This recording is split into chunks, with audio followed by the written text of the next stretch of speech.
आता पाहूयात मुंबई पुण्यातील टॉप 9 वर।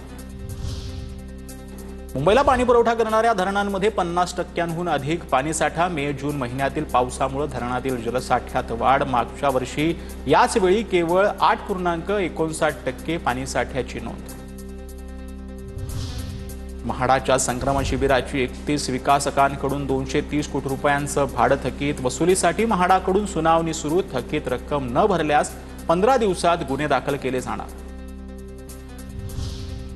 मुंबई कस्टम झोन 3च्या अधिकाऱ्यांनी विमानतळावर अनेक मोठ्या तस्करांना अटक केली। 3 विविध प्रकरणांमध्ये गांजा, प्राण्यांचे जिवंत आणि मृत नमुने जे आहेत करताना सोन्याची तस्करी जी आहे ती उघड झालेली आहे।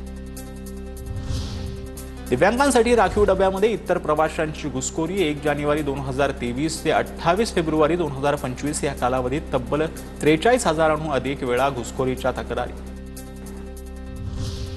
मुंबईतील भायखळा प्राणी संग्रहालयामध्ये 1 वर्षात 50 प्राण्यांचा जन्म, 25 प्राण्यांचा मृत्यू। 1 एप्रिल 2024 ते 31 मार्च 2025 दरम्यानची आकडेवारी आरटीआयच्या माध्यमातून समोर। राज्यात पुढील 2 दिवस मुसळधार पावसाचा हवामान विभागाचा अंदाज। पुणे जिल्ह्यातील घाटमाथ्यावरती आज आणि उद्या हवामान विभागाचा रेड अलर्ट।